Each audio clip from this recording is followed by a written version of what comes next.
Welcome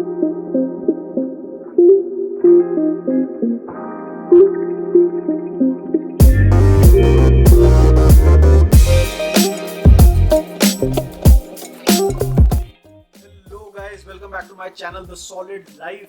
और ये video second part है मेरे जॉब सर्च सीरीज का। इस वीडियो में हम बात करेंगे रिज्यूमेस के बारे में और डिटेल में बात करेंगे 4 डिफरेंट एस्पेक्ट्स ऑफ रिज्यूमे। सबसे पहले हम बात करेंगे रिज्यूमे का पर्पस क्या होता है, जिसके बारे में हमने लास्ट वीडियो में थोड़ा सा शॉर्ट में बात करी थी। सेकंड हम बात करेंगे कि रिज्यूमे का स्ट्रक्चर क्या होता है। एज अ फ्रेशर आपको क्या रिज्यूमे में एलिमेंट्स इंक्लूड करने चाहिए, क्या उनकी प्लेसमेंट्स होनी चाहिए, और एज अ एक्सपीरियंस प्रोफेशनल आपको रिज्यूमे में क्या क्या एलिमेंट्स यूज करने चाहिए और उनकी क्या प्लेसमेंट होनी चाहिए रिज्यूमे में। उसके बाद रिज्यूमे स्ट्रक्चर के बाद हम बात करेंगे रिज्यूमे के फॉर्मेट्स की, रिज्यूमे के टाइप्स की। आप एक टाइप का रिज्यूमे naukri.com पे भी अपलोड करते हैं, सेम लिंक्डइन पे आपने अपलोड कर दिया, किसी एचआर ने आपसे मेल मांगा, आपने सेम ही रिज्यूमे फॉर्मेट उसको ईमेल पे भी डाल दिया, विच इज़ वेरी रॉन्ग। तो क्या डिफरेंट टाइप्स होते हैं फॉर्मेट्स के, कौन सा फॉर्मेट, कौन सा रिज्यूमे टाइप आपको कहाँ पे यूज करना है, सो वो हम बात करेंगे रिज्यूमे फॉर्मेट्स एंड टाइप्स में। और लास्ट में चौथी चीज हम जो डिस्कस करेंगे वो है रिज्यूमे के अंदर कंटेंट क्या लिखना है। मैंने रिज्यूमे के फॉर्मेट्स डिस्कस कर लिए, रिज्यूमे का स्ट्रक्चर डिस्कस कर लिया कि मुझे अपने एजुकेशनल क्वालिफिकेशंस रिज्यूमे में कहाँ लिखने हैं, राइट। प्रोफेशनल अपना एक्सपीरियंस मुझे रिज्यूमे में कहाँ लिखना है, प्रोफाइल समरी मुझे कहाँ लिखनी है, मुझे रेफरेंसेस कहाँ लिखने हैं, ये सारी चीज़ें मैंने डिस्कस कर ली। बट मुझे अपनी जॉब को अच्छे से एक्सप्लेन कैसे करना है, मुझे उसमें क्या एक्चुअल में कंटेंट डालना है, अपनी एजुकेशन क्वालिफिकेशंस को मुझे किस तरीके से अच्छे से प्रेजेंट करना है। सो एक्चुअल जो कंटेंट रिज्यूमे में लिखने का है वो हम रिज्यूमे के कंटेंट वाले पार्ट में डिस्कस करेंगे। और at the end of the resume हम लोग बात करेंगे कुछ सॉलिड टिप्स की, और ये टिप्स आई एम 100% श्योर कि आपको हेल्प करेंगे अपने करियर को नेक्स्ट लेवल पे ले जाने के लिए, आप इंटरव्यूज तक पहुंचने के लिए बहुत ज़्यादा हेल्प करेंगे। सो प्लीज़ इस वीडियो को पूरा देखना, स्किप मत करना। ये वीडियो आपके करियर के लिए बहुत इंपॉर्टेंट हो सकता है। और लास्ट के सॉलिड टिप्स ज़रूर देखना, वो आपके करियर को डेफिनेटली एक नेक्स्ट लेवल पर ले जा सकते हैं। So let's begin the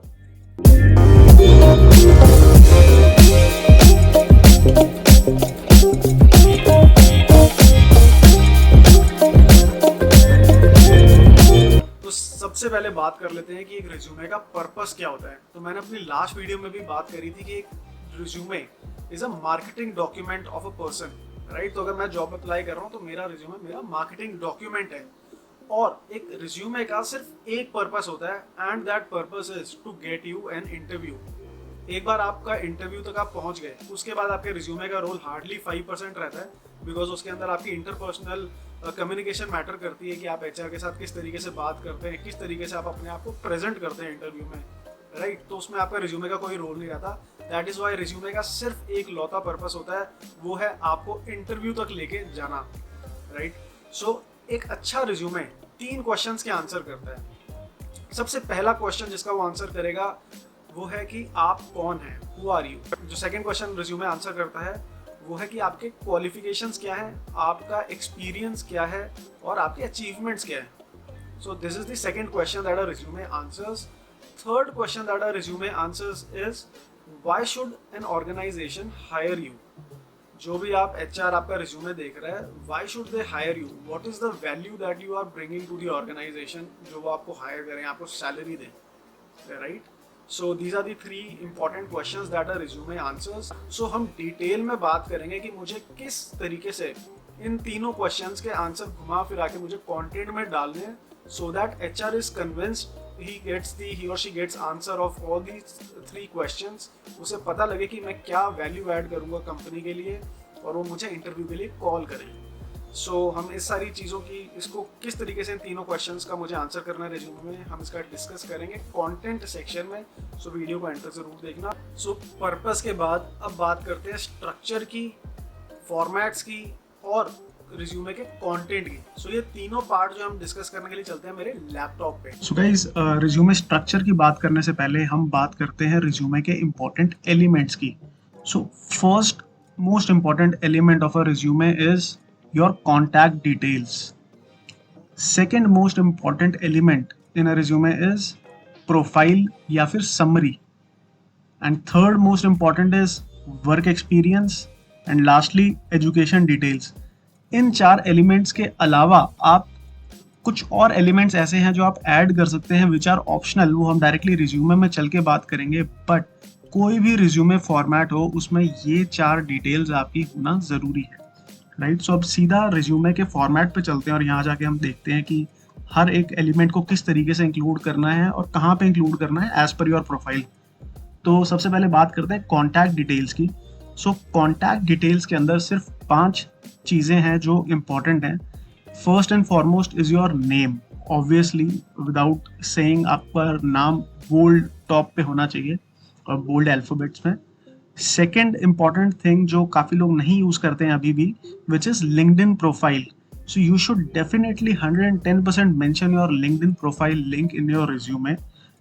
It looks really professional and updated. Third most important thing is your actual contact details, which is your email ID and your phone number. अब यहाँ पे काफ़ी लोग क्या गलती करते हैं, email ID mention तो करते हैं, तो उसमें क्या होता है कि एक तो उनका पुराना बचपन का बना हुआ email ID होता है जिसके अंदर बहुत किडिश से नाम होते हैं कि Bunty Babli 123@gmail.com. So please avoid using such old बचपन वाले email IDs.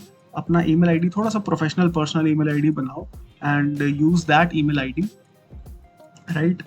Phone number obviously अपना वर्किंग का फ़ोन नंबर डालो, और लोकेशन में आपको सिर्फ सिटी और अपना कंट्री मेंशन करना है। यहाँ पे भी काफ़ी लोग गलती करते हैं, वही जो मैंने पहले बताया था कि अपने साइबर कैफ़े वाले भैया से अगर आप रिज्यूमे डाउनलोड करवा के बनवाओगे ना, तो उसमें लास्ट में एक एड्रेस दिया होता है जिसमें आप पूरा अपना एड्रेस, अपने घर बता दोगे, आपका हाउस नंबर क्या है, फ्लैट नंबर क्या है, स्ट्रीट क्या है, एवरीथिंग यू मेंशन देयर। अपने घर वालों के नाम भी कुछ रिज्यूमे में लिख देते हैं, my father's name is this, mother's name is this, right. So that sounds really kiddish. सो आपको अपना एड्रेस मेंशन करने है, अपने मॉम डैड का नाम मेंशन करने की रिज्यूमे में बिल्कुल ज़रूरत नहीं है। Even if you are fresher, you don't need to include your house address. किसी भी एचआर को मतलब नहीं है कि आपका घर पंजाबी बाग में या अंधेरी में है या कहाँ पे आपका घर है, किसी एचआर को कोई मतलब नहीं है। उनको सिर्फ मतलब होता है कि आपकी लोकेशन क्या है, आप रहते कौन से सिटी में हो, that is it. So these are the 5 important things that you should include in your contact details.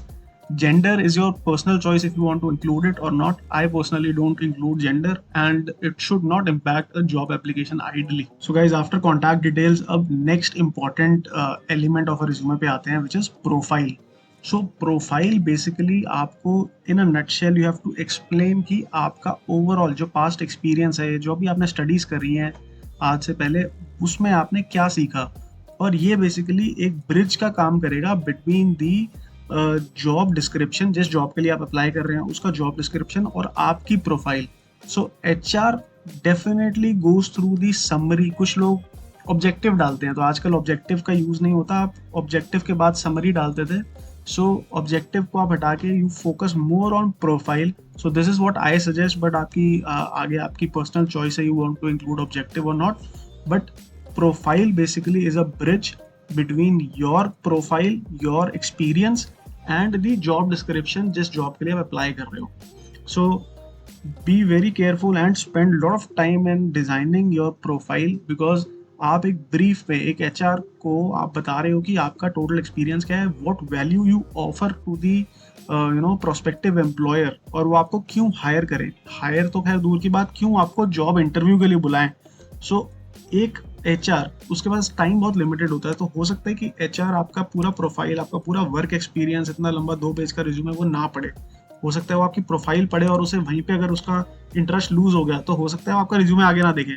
So make sure that your profile is interesting, it's brief, it's crisp, and बहुत आपने उसमें data ना ठूसा हो। After profile let's talk about the third most important element of a resume, which is work experience.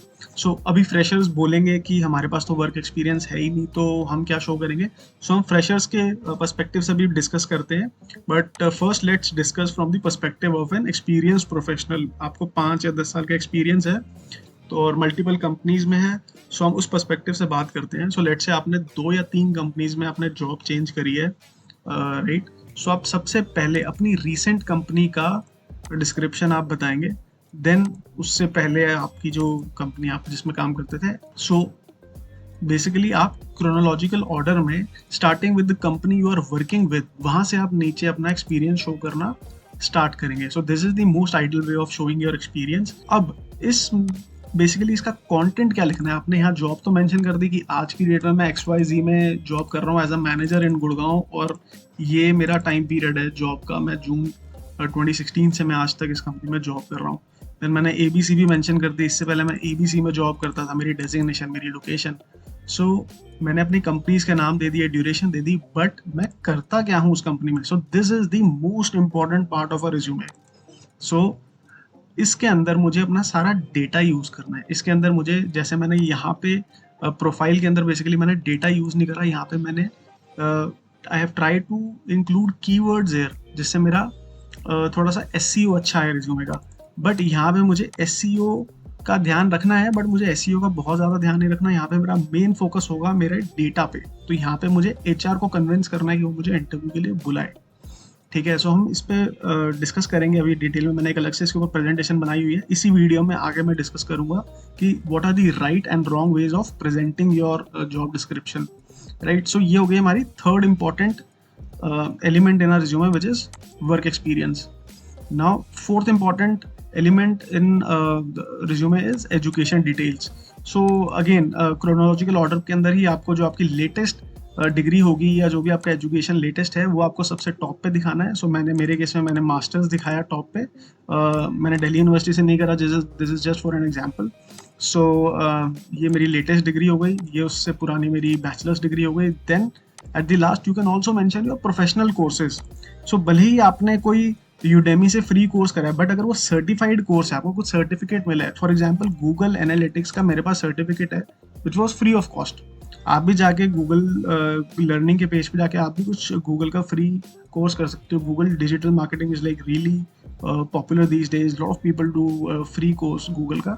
सो आप वो करो. Certificate course होना चाहिए, चाहे फ्री हो चाहे पेड हो, इट डजंट मैटर, बट आप यहाँ पे इंक्लूड करो उसे. So it will definitely give you some edge over the other candidates that are there for the job interview. So ये चार एलिमेंट्स की तो हमने बात कर ली जो कि important एलिमेंट्स थे रिज्यूमे के must haves. So इन must haves के बाद there are few elements which are good to have. तो आपने देखा होगा मैंने टॉप पे यहाँ पे लिखा हुआ है की हाईलाइट्स. सो की हाईलाइट बेसिकली क्या है कि जैसे एलिवेटर पिच होती है, वो इन पर्सन किसी को, आपको अपना आइडिया या अपना प्रोफाइल आपको पिच करना है. सो एलिवेटर पिच किसी को इन पर्सन करने के लिए है. सो सिमिलरली मैंने उसका एक डिज़ाइन करा हुआ अपने लिए की हाईलाइट. काफ़ी लोग नहीं यूज़ करते इसको अपने रिज्यूमे में, मैं यूज़ करता हूँ. सो ये मेरे रिज्यूमे का एलिवेटर पिच है. सो इसके अंदर मैं 2 लाइन से ऊपर नहीं लिखता, एंड आई कस्टमाइज दिस की highlight for every job that I apply for. So for example अगर मैंने ब्रीफली 2 इंडस्ट्रीज में जॉब करी है. सो मैंने ट्रैवल इंडस्ट्री में जॉब करी है 5 years and I have worked in education industry for 5 years. ठीक है. बीच में एक आधा साल मैंने ई कॉमर्स इंडस्ट्री में, online lead generation classified industry में मैंने जॉब करी थी, बट मोस्टली मेरा एक्सपीरियंस है ट्रैवल में और एजुकेशन में. So when ever I apply in a travel related company, मैं यहाँ पे अपना प्रोफाइल को ट्रैवल रिलेटेड इसको मैं अपडेट कर देता हूँ. When I apply for a job in an education industry, E learning industry, तो मैं इसको अकॉर्डिंगली कस्टमाइज करके फिर मैं अपना रिज्यूमे सेंड करता हूँ. Right. So this is elevator pitch. This is an elevator pitch for my resume. Now apart from that, another good to have element in a resume is your recognitions and academic achievements. So recognitions, ये मेरे professional recognitions हैं. इसको मैंने अपने work experience के साथ में show करा है, and academic achievements को मैंने अपने education के साथ में show करा है. It makes sense this way in this particular resume format. So don't worry अगर आपके पास कोई achievements नहीं है प्रोफेशनल या academic, you can skip this part, but again this is good to have. It shows that you are a committed employee or you were a committed student. So it basically shows that you can totally skip this. Now another, this is a recommended. This is good to have, mentioning your technical skills and your core competencies or your soft skills. But ये 2 चीज़ें good to have से ज़्यादा हैं. I would recommend कि आप इसको तो resume में यूज़ करो, बिकॉज इसका एक बहुत इंपॉर्टेंट पर्पज़ है. तो आपका जो रिज्यूमे है उस रिज्यूमे को भी SEO हमें करना पड़ता है, उसका भी हमें कंटेंट इम्प्रूव करना पड़ता है ताकि एप्लीकेंट ट्रैकिंग सिस्टम्स में naukri.com में या shine.com, टाइम्स जॉब्स, सो ये सारे जो जॉब पोर्टल्स हैं ये बेसिकली हैं ATS softwares, applicant tracking systems हैं ये सारे के सारे फॉर ऑर्गेनाइजेशंस। सो HR उसमें जाके कुछ कीवर्ड्स सेलेक्ट करते हैं। सो लेट्स से अगर वो कुछ सेल्स के बंदे की they are looking for a sales guy, right, so उन्हें सेल्स मैनेजर चाहिए, तो वहाँ पे जाके कुछ कीवर्ड सेलेक्ट करेंगे ATS में कि बिजनेस डेवलपमेंट हो गया, सेल्स मैनेजर हो गया, पार्टनर डेवलपमेंट हो गया, communication skills, negotiation, networking. So they will select keywords, उसके बेसिस पे रिज्यूमे टॉप पे शो होता है, राइट। सो अगर मुझे अपना रिज्यूमे टॉप पे लेकर आना है तो मुझे अपने रिज्यूमे का भी SEO करना पड़ेगा, जस्ट लाइक कि ब्लॉगर्स अपने ब्लॉग्स का SEO करते हैं, या कोई कंपनीज जो ऑनलाइन कंपनीज हैं वो अपने वेबसाइट का SEO करती हैं, उसके अंदर वो इस तरीके के कीवर्ड्स यूज़ करती हैं कि उनकी वेबसाइट गूगल सर्च में या और सर्च इंजन्स में उनकी वेबसाइट टॉप पे शो करे, right. Similarly you have to SEO your resume कि आपका रिज्यूमे ATS सॉफ्टवेयर में टॉप पे शो करे। सो टेक्निकल स्किल्स और core competencies are the best elements in a resume, जहाँ पे आप अपने कीवर्ड्स को ठूस के भर सकते हो। आप इसमें इर्रेलेवेंट कीवर्ड्स मत डालो, मैं ये नहीं कह रहा कि आप इर्रेलेवेंट डालो, बट आप इसमें अपने रेलिवेंट कीवर्ड्स डालो, आपका रिज्यूमे टॉप पे शो करेगा। और आपको इसमें कीवर्ड्स कैसे डालने हैं मैं आपको उसका भी एक टिप दे देता हूँ। अभी आपको एक सॉलिड टिप मैं बीच में दे देता हूँ, लास्ट में मैंने ये वाला टिप इंक्लूड नहीं करा। सो इसमें बेसिकली टिप है कि आप 10 जॉब्स शॉर्टलिस्ट करो अपने फील्ड में। सो अगर मैं सेल्स में हूँ तो मैं अपनी सेल्स रिलेटेड अपनी 10 जॉब शॉर्टलिस्ट करूँगा जिनमें मैं डेफिनेटली इंटरेस्टेड हूँ, not random jobs but very much relevant to my profile. उन जॉब्स में आप सर्च करो कि कौन कौन से कीवर्ड्स रिपीटेटिवली यूज हो रहे हैं, ठीक है। सो उन कीवर्ड्स को आप शॉर्टलिस्ट करो और उनको आप टेक्निकल स्किल्स और कोर कॉम्पिटेंसीज में आप इंक्लूड करो। सो अब लास्ट में बात करते हैं रेफरेंसेस की। So this is totally your choice, you want to include it और नॉट। सो मैंने इंक्लूड करा हुआ है। इसका इम्पोर्टेंस बेसिकली ये है कि जब कोई HR, कोई भी रिक्रूटर देखेगा कि आपने अपने रेफरेंसेस इंक्लूड करे हमारे रिज्यूमे में, it gives a sense of confidence. Person is really confident in his past achievements, in his past work life, that he has included his references in the resume itself. From my experience, I can tell you, purely from my experience, 99% of HRs won't call the references. So, but इसका मतलब ये नहीं कि आपने fake reference डाल दिया। Talk to the person, आपने जो भी पास्ट कंपनी में जॉब करी है, अपने रिपोर्टिंग मैनेजर को आप उनसे बात करो, उनका permission low that I am using your contact details, your email ID and phone number in my resume and you may get a call, and make sure कि कोई खुन्नसी बॉस ना हो आपका पास वाला जो सारी खुन्नस निकाल दे कॉल पे। make sure that the guy was really impressed with you and he, अगर HR कॉल कर ले तो वो आपको फीडबैक भी अच्छा ही वहाँ पे HR को मिले। तो अगर फ्रेशर है तो फ्रेशर बोलेंगे कि वर्क एक्सपीरियंस नहीं है हमारे पास, तो हम वर्क एक्सपीरियंस में क्या इंक्लूड करें। सो फ्रेशर्स बेसिकली, अगर आपके पास वर्क एक्सपीरियंस नहीं है तो आपके पास कुछ इंटर्नशिप का एक्सपीरियंस होगा, आपने कॉलेज में या स्कूल में कोई प्रोजेक्ट अंडरटेक करा होगा। और अगर आपने कोई इंटर्नशिप नहीं करी या आपने कोई प्रोजेक्ट अंडरटेक नहीं करा, in that case you can write your extra curricular activities का एक्सपीरियंस है। सो फॉर एग्जाम्पल, अगर आप MBA में प्लेसमेंट्स कमेटी में हो तो आप उसका एक्सपीरियंस लिख सकते हो that I connected with so and so companies, और मैंने इतनी कंपनीज को कैंपस प्लेसमेंट के लिए बुलाया। अगर आपके पास बिल्कुल ही कोई एक्सपीरियंस मेंशन करने के लिए नहीं है, then I would recommend you to take an internship. So उसका बेनिफिट बेसिकली क्या होगा, you will also get to know how actual companies work. So आप कंपनीज का कल्चर भी देखोगे और आपको अपने रिज्यूमे में भी कुछ मटेरियल कंटेंट डालने के लिए मिलेगा, आपको कुछ सीखने को भी मिलेगा इंटर्नशिप में। तो ये बेसिकली हो गया स्ट्रक्चर। अब स्ट्रक्चर में एक इम्पॉर्टेंट चीज़ होती है, स्ट्रक्चर का मतलब ये तो हमने एलिमेंट्स डिस्कस करे। सो अब आपको वर्क एक्सपीरियंस ऊपर शो करना है या एजुकेशन डिटेल्स ऊपर शो करनी है। सो अगर आप फ्रेशर हैं, आपका वर्क एक्सपीरियंस नहीं है, तो ऑब्वियसली आप वर्क एक्सपीरियंस को आप हटा दीजिए। अगर आपको बहुत लिमिटेड एक्सपीरियंस है, लेट्स से आपने सिर्फ एक इंटर्नशिप करी है या आपकी 6 महीने की जॉब आपने करी है, सो इन दैट केस आप अपने वर्क एक्सपीरियंस मेंशन करो, अच्छे से मेंशन करो, अच्छे से draft that experience really well, but आप उसको अपने एजुकेशन डिटेल से नीचे प्लेस करो, बिकॉज इन दैट केस आपका सिर्फ मे बी 6 महीने या 1 साल का इंटर्नशिप है या एक्सपीरियंस है, which is not as big as your maybe 15 years और 18 years of educational experience. So उस केस में आप एजुकेशन डिटेल्स को प्रेफरेंस दो, उसको आप ऊपर डालो। सो दोस्तों, आफ्टर रिज्यूमे स्ट्रक्चर अब बात करते हैं जो आपको अपना जॉब डिस्क्रिप्शन लिखना है। तो उस जॉब डिस्क्रिप्शन का कंटेंट कि आपको किस तरीके से लिखना है, उसके क्या डूज एंड डोंट्स होते हैं, और आप अपने रिज्यूमे को कस्टमाइज कैसे कर सकते हो फॉर डिफरेंट जॉब एप्लीकेशंस। तो सबसे पहले बात करते हैं रिज्यूमे के कंटेंट के बारे में, आपको जॉब डिस्क्रिप्शंस कैसे लिखना है। सो एक ये एग्जांपल है which is non recommended, consistently over achieved my sales targets. So ये रिकमेंडेड क्यों नहीं है, क्योंकि ये बहुत ज़्यादा जेनरिक है। इसके अंदर मैंने सिर्फ ये लिखा है मैंने अपने पास सेल्स टारगेट्स को मैंने ओवर अचीव करा, मतलब मैंने क्या ओवर अचीव करा, कैसे ओवर अचीव करा। So I am not answering the basic questions कि what did I achieve, how did I achieve, what did I do to achieve that particular goal, मैंने क्या एक्शन लिया। So action and result both are missing out of this particular statement. इसकी जगह मैं recommended जो statement हो सकता है वो है in financial year 2015 and 16 I increased sales funnel by 20%, leading to 40% year-on-year growth in revenue. So अब इस पर्टिकुलर स्टेट में I am answering 3 to 4 important aspects. सबसे पहली इंपॉर्टेंट चीज जो मैं इसमें आंसर कर रहा हूँ वो है टाइम फ्रेम।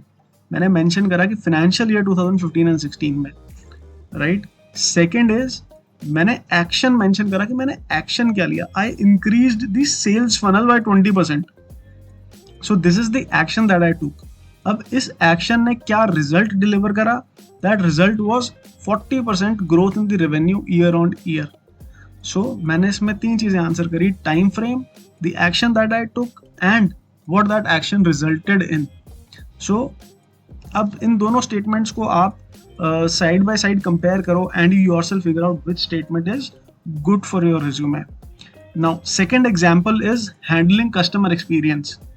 अब again this is a very generic statement कि मैं कस्टमर एक्सपीरियंस हैंडल करता हूँ, बट आप कस्टमर एक्सपीरियंस क्या हैंडल करते हो, आपने क्या कस्टमर एक्सपीरियंस इम्प्रूव करा, आपने इम्प्रूव करा कस्टमर का एक्सपीरियंस, तो आपने कैसे करा, उसका मेजरमेंट क्या है, right. So there are lot of tools to measure customer experience as well.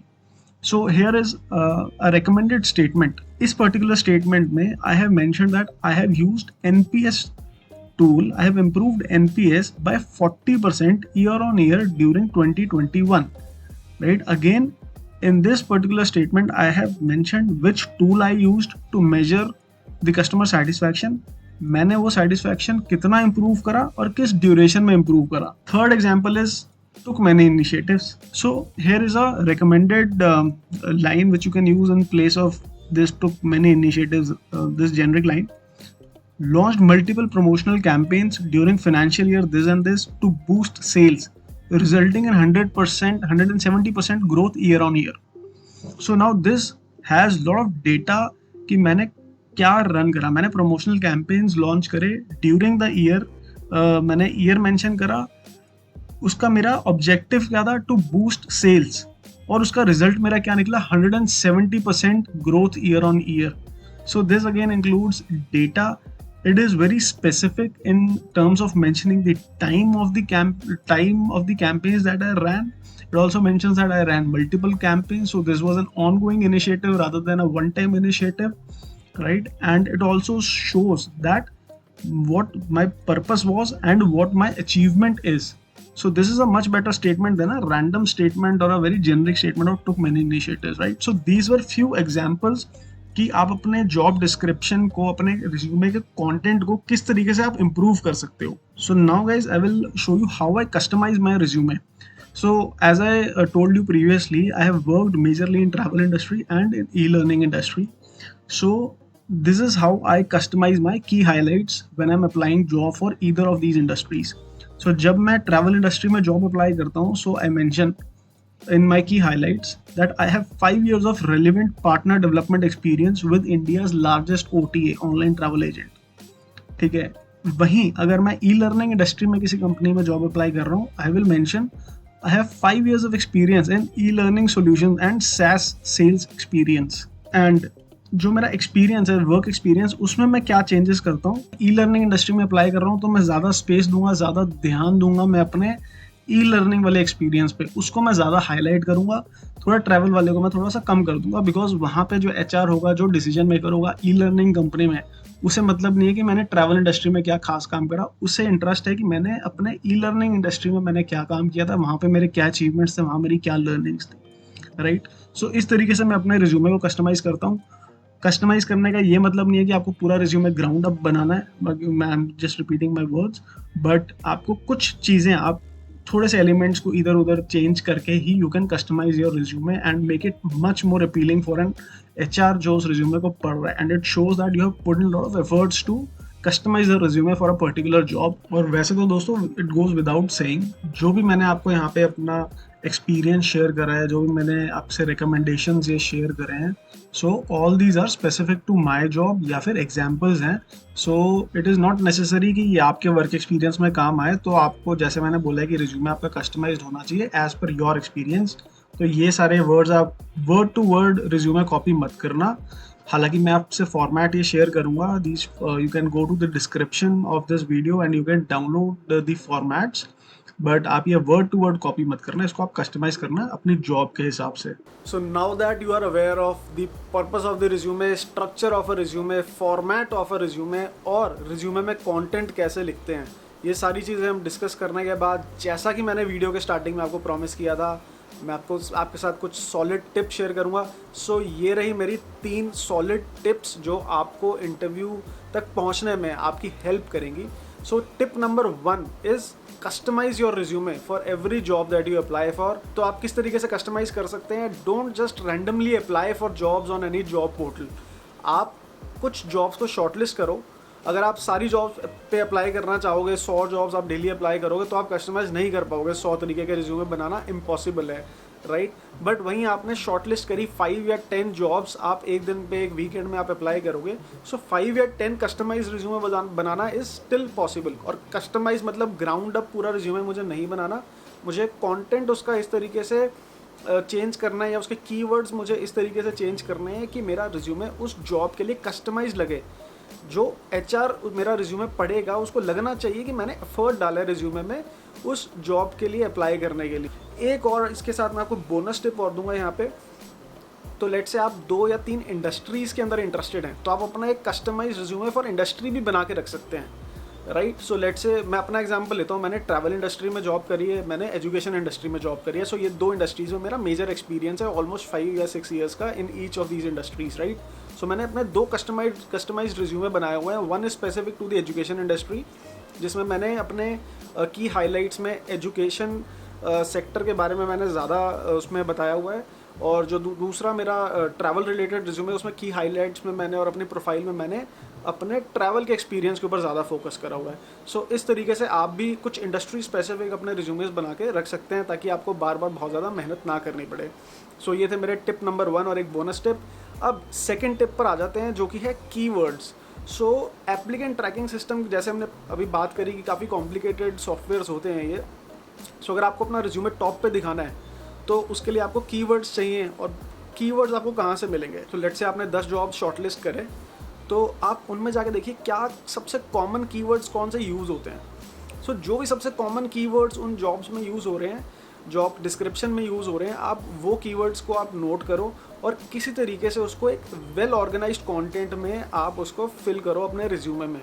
सो उससे क्या होगा, जितने ज़्यादा आपके कीवर्ड्स काम के यूज़ होंगे, जिस तरीके की आप जॉब ढूंढते हो, तो उन पर्टिकुलर जॉब सर्च में ATS सॉफ्टवेयर में आपका रिज्यूमे टॉप पे आएगा, ठीक है। So this is tip number 2, look out for keywords and use those keywords in organic manner. कुछ अच्छे से सेंटेंस में, ऐसे नहीं कि आपने रैंडमली उसको ठूस दिया रिज्यूमे में, बट आप उसको एक अच्छे तरीके से कंटेंट प्रिपेयर करके उस कीवर्ड के अराउंड आप उसको अपने रिज्यूमे में इंक्लूड करो।